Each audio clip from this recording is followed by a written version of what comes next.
মানুহে আপোনাক যেতিয়া ব্যৱহাৰ কৰিবলৈ চেষ্টা কৰিব এই 5টা সংকেত আপুনি পাবই। নম্বৰ 1, যেতিয়া তেওঁলোকৰ কাম থাকিব তেতিয়াই আপোনাক বিচাৰিব, কাম নথকাত বা কাম শেষ হ'লে আপোনাৰ লগত সংযোগো শেষ। নম্বৰ 2, আপোনাৰ ভাল সময়ত তেওঁলোকে ওচৰ চাপিব, কিন্তু বেয়া সময়ত বহুত কাম আছে। এইটো এটা ফেক মানুহৰ চিন, মনত ৰাখিব।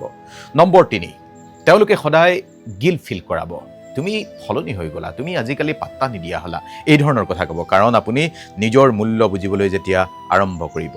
নম্বৰ 4, আপুনি নো ক'লে তেওঁলোকে বেয়া পাব, কাৰণ তেওঁলোকে আপোনাক আপোনাৰ বাউণ্ডেৰী নথকা মানুহ বুলি ভাবি ইমান দিনে ইউজ কৰিছিল। নম্বৰ 5, সঁচাকৈ কেয়াৰ কৰা মানুহে আপোনাৰ শান্তি বিঘ্নিত নকৰে। যিয়ে সদায় কনফিউজন, ষ্ট্ৰেছ আৰু নিগেটিভিটি আনে, তেওঁক দূৰত ৰাখক, দূৰলৈ যাবলৈ দিয়ক। কিয় জানে, আপুনি কাৰো ইচাৰাত চলা মানুহ আজি নহয়। কমেণ্টত সেইকাৰণে লিখিব আজি, য়েছ